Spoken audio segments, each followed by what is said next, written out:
So you just want audio? Yeah, audio. So, Okay, that's fine. so like, nah, because I'm kidding. I had to do this all because I can't believe I lost the fucking video. That's so shit, man. You don't know how mad I am. So anyway, so good, you know, we gotta go this over again. I can't believe this, man.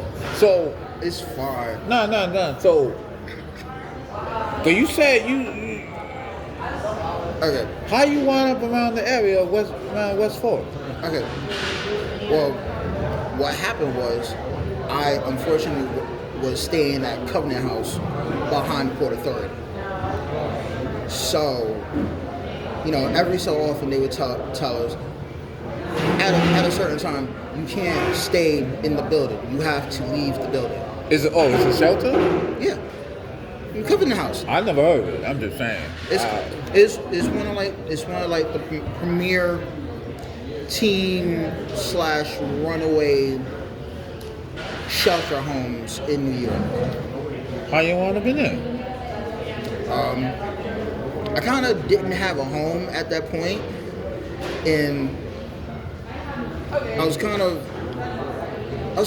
bouncing around places because my mother didn't have a place, and I didn't want to be with my dumbass father. So True story. I feel that pain too. We all got punk ass fathers. So I ended up at Covenant House, and it was a nice place. People were friendly, but I was kind of a loner. So when they would tell us, okay, you can't be in the building for X amount of hours, I was like, okay, fine. Now I have to go find someplace to go. And at first it was just like going over to the Port Authority and just kind of hanging out there. But it's the fucking Port Authority. There's not much to do in the Port Authority. How you find about this? How you got into it? How you find about Covenant House? I just haven't. Basically, for me, I was a walker. Like, I would walk anywhere, any and everywhere. And I just happened to, like, walk down 42nd Street and was just like, what's that way? And turned down the block and walked down there, and then I happened to literally see these people coming out of it, and I was like, okay, I guess that's a place for me to go. Oh, so you was a walker, loner. Okay, you just walking around, seeing how everything. Yeah, so. Wait, hold up. But you from Brooklyn. How you wind up in Manhattan? Walking. Oh. You're a fucking Highlander. That's what you're a Highlander. Let me put it to you this way. There was one day from my father's house on East 17th Street and Caton Avenue, I walked all the way to Coney Island. Yeah, you worse than me. I remember we walked from, actually, true story, we walked from 42nd Street over to downtown Brooklyn with some girls because you want to be down with girls. Long story short, that's a different story. But basically, it was like, I was kind of in a weird spot where I didn't have my mom, and I really didn't know my dad. So it's just, I need to find a place with people that I can just kind of hang and chill with. So you don't got no brothers and sisters? I have one brother that I knew about. That's Will. We stayed at my father's house. That's from your father's side. Yeah. But my father showed his true colors, being an ass, with the whole the refrigerator incident. Yeah. So after that, it was just, let me find someplace for me. So end up at Covenant House, and so on the few days where it wasn't raining and they told us get out, I started, walking just to find places. And it was just like, you know what, I got nothing else better to do. Let's walk south. Let's just keep walking until we either find something that interests us or hear a sound that will draw us to whatever the sound is. So I'm basically walking down 9th Avenue toward 34th Street. And Oh, you going down. Okay, I got you. so I'm just kind of walking. After getting past 34th Street, I decided to cut through Madison Square Garden, get on the 7th Avenue, and keep going south. Oh, you were going downtown. Yeah. Okay. So right around Christopher Street, I was like, hey, that's a street with my name. Let's follow it. Trust me, there is no rhyme or reason for like half the shit that I did. But being that it took me into like Waverly and over to 6th Avenue, and once I got to the corner of Waverly and 6th, it was just like, okay, let's keep going south. And then I started to hear the sounds of the basketball court. I am a big basketball fan. It doesn't matter if it's college, No, pro. you gotta rephrase that. You're a basketball fanatic. It's a big difference, man. Go front. That's what fan is short for, fanatic. Okay. Long you state that here. That's a true damn story, boy. You and Mike, boys. But and once I got closer to West 4th Street, I was like, okay, it's a basketball court. Let's just see who's playing. I didn't know anybody, but I was enthralled with what I was seeing. So you ain't came in the park. You was just outside the park watching the battles. I was just watching for like the first, I say, 3 or 4 days. Because after the first day, it was like, okay, I found my spot to go to when Covenant House tells me I have to get out. Makes sense. So now, No, you had to leave like for what? Early in the morning till 4 o'clock? from like 10 to like 3.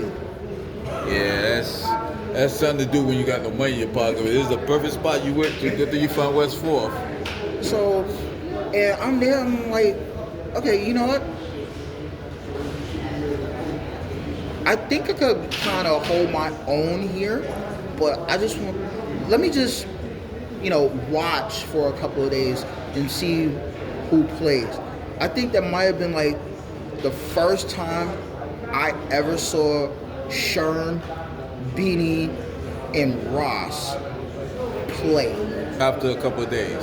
So you see him as regular Joe's at West 4th. Yeah, so it was just like, okay, they look good, so maybe I might have a shot playing here. So on day 5. Oh, before you get into all that, how Sherman how you got into basketball? I've always been kind of into basketball. My mother played, my aunts played, my uncles played. I mean, some of them weren't like, I think my Aunt Lorette would probably, out of all my family, might have been the earliest.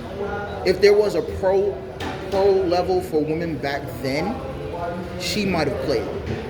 You sure? You sure you ain't had no 7 million on your team? You sure your mom was letting them 7 million? No, that was my Aunt Lorette.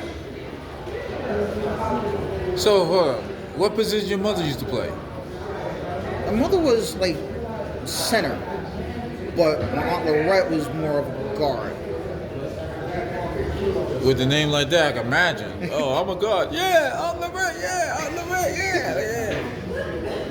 I'm in school, you little youngster. But we would always play in in the backyard or whatever, wherever we had a hoop. So in the dirt. in the dirt backyard. For the first couple of years in South Carolina, yeah. But yeah, so and like when I was little, I had like a photo of me in it was either Dr. J or Manute Bowl cutout, and they were playing for the 76ers, and it just happened to be that they were playing against the Knicks in the Garden. So that's how I kind of basically grew up with basketball. So at West 4th, you, like you said, you saying you see Sherm, Beanie, Boston as a regular player all the time. So on day 5, I was like, you know what? I'm gonna try to play. Didn't really know anyone. It was just, hey, can I play? And I had bypassed the half court and went straight to the full court and was told, if you want to play here, you got to work over there first. On the half. On the half. Really? That ain't happened to me. Shit. I learned the hard way. But you can see that soon enough, man. No, but the crazy thing is, even though I was kind of disappointed not to play on the full court, I took that with me to the half court and actually played very well over there, to the point where there was a team that was short a guy, and it was like, oh, we need somebody. Oh, that's how you wound up on the team at. So, and mind you, it wasn't Sherm's team. I was against them because Sherm, Beanie, and Ross. Oh, you was playing against the West 4th home crew. So, and I was just like, okay, it's the big time. Don't crack. Your first big time battle. Don't crack. Just stay within yourself. Do what you can do. Don't try to do too much. Was you used to the crowd and all that stuff watching you play? At first, oh, you just zoned out. I didn't even notice the crowd. Oh, you definitely was zoned out. Like, yeah, I'm gonna beat these motherfuckers. Yeah, motherfuckers. It wasn't even like that. It was just okay. Look, this is what you wanted. Now you have it. So they came to the half to get you? No, they just yelled like, "Yo, we need one." And I was like, "I'll run." And I was like, and everyone was like, whatever. The game's almost over. Fuck it. Was it? Ross scored the last points on a dunk on me. Oh, so that was the game you played against Ross? Yeah. Do you know who Ross was at the time? No. Do you ever see him play before? No. Up until that day, I only saw. Was it Ross? No, it was Sherm, Beanie. No, it was Ross, but I didn't know him by name. I just knew it was like the 3 dread-headed guys. Oh, so you playing against the general? So it was just like, okay, don't do anything stupid. Just play defense. You're not really. They're not asking you too much. They're saying the game is almost over. Just stay in the flow. So, and what I didn't know is that the team that I came onto was down by a lot. So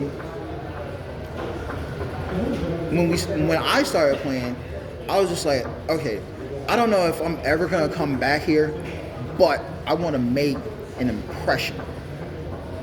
So I started playing. I played defense as best as I could to my ability. Got a couple of steals. The team scored a couple of baskets. And you know how it is now. When the team that's supposed to win doesn't immediately end that team, they start arguing with each other.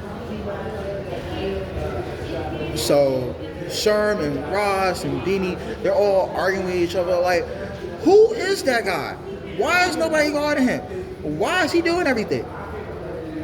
Talking about me. Why? You were scoring? No, I wasn't necessarily scoring, but I was actually playing tough defense.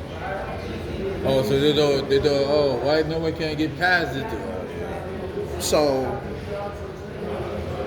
that's how the last play ended up being me, Ross, and the rim.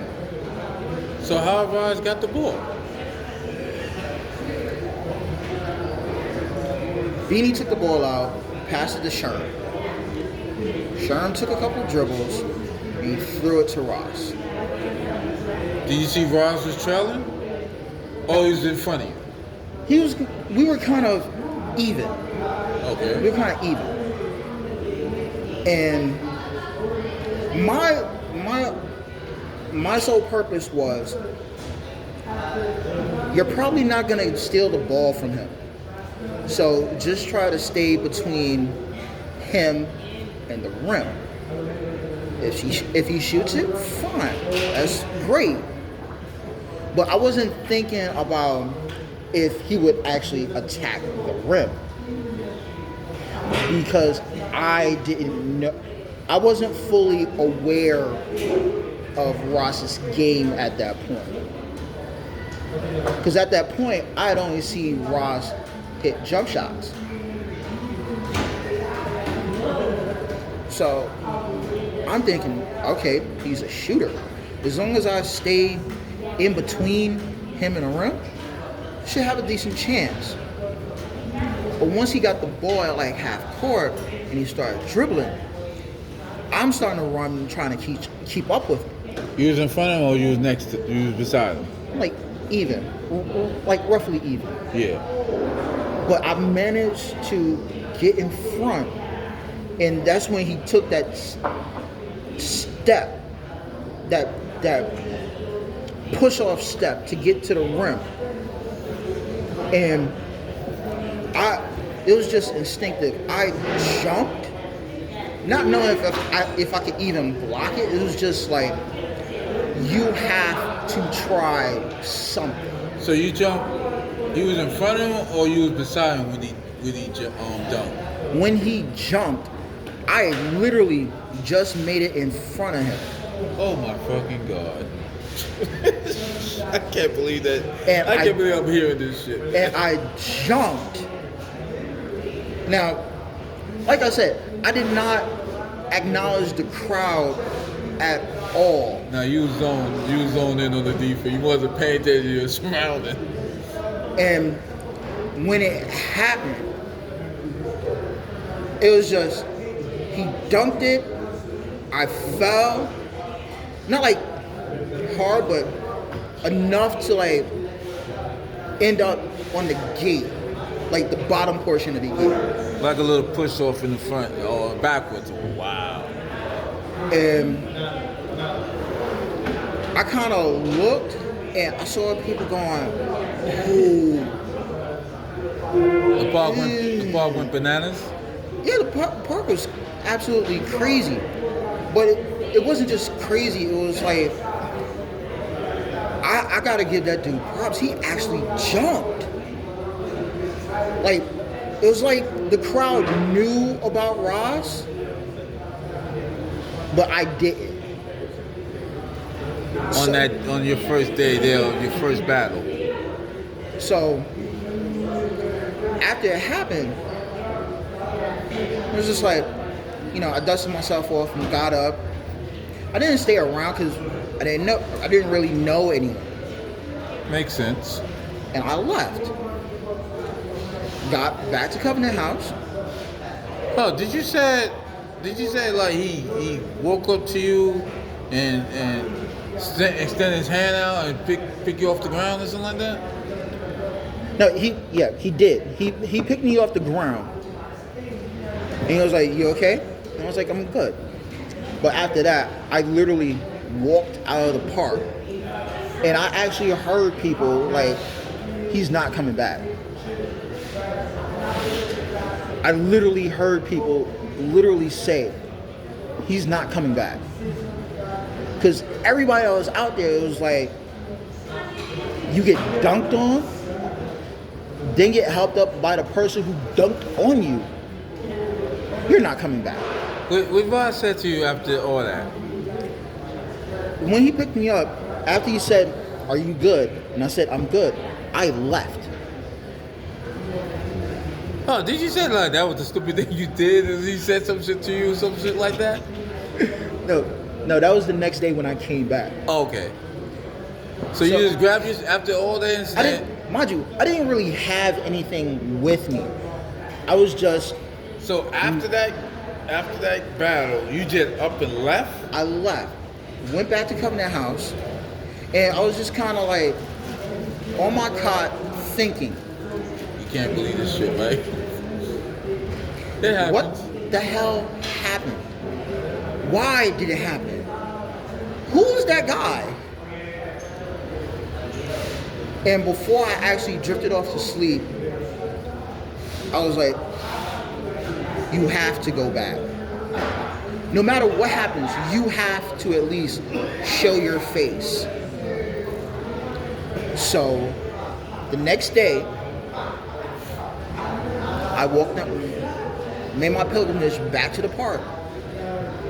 And, of course, Ross was there, Sherm was there, Beanie wasn't there. With the rest of the crew, with the other crews, right? So, I walk in. I don't immediately go to the full court. I say to the half court. Ross can see me from the distance. He's like, "Yo, it's the dude I dunked on."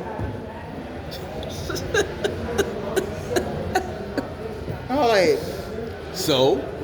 Fuck you now. That's why I was like, oh, fuck you.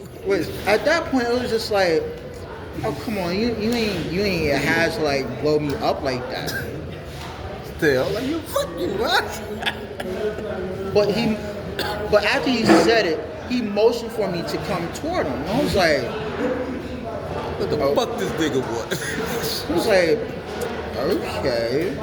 So I walk over to him, and he shakes my hand, and he was like, that was brave, but stupid. I was like, look, I'm new. I don't know you guys. I like playing basketball, and I wanted to test myself. Test failed. So, and he actually asked me, why'd you come back? And I told him the same thing I heard.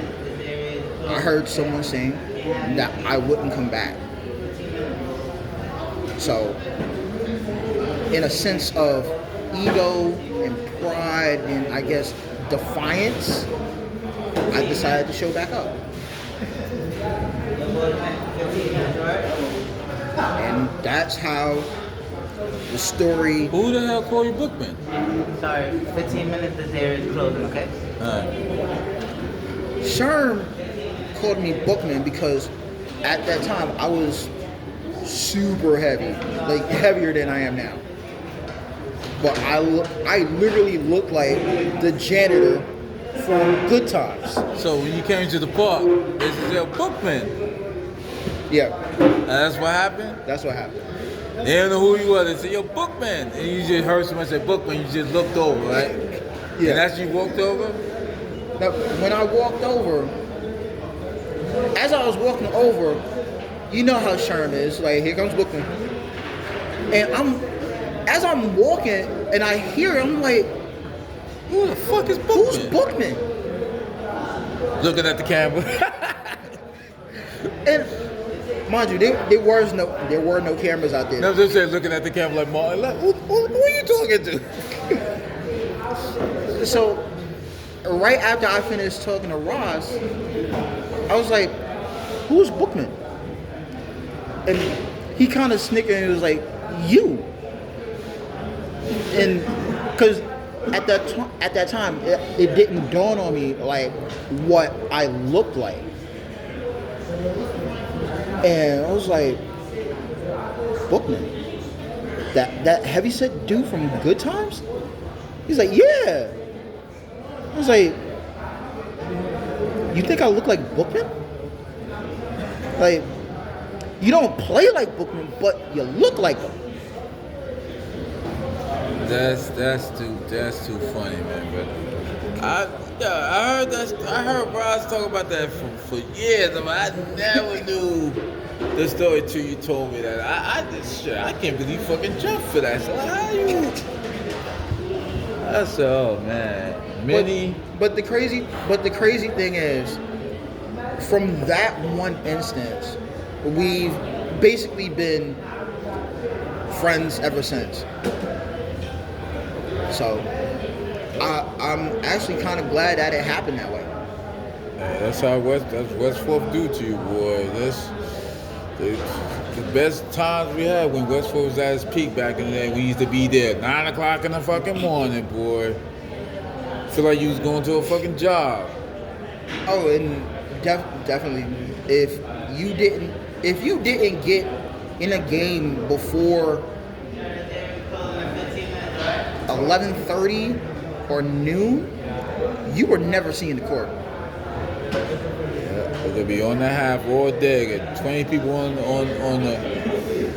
the list, man. Do you remember the chalkboard? No, that was. Oh, this is after. Oh, that was before my time. Yeah, I definitely gotta tell that story when I tell my part how I won or what. So I'm definitely.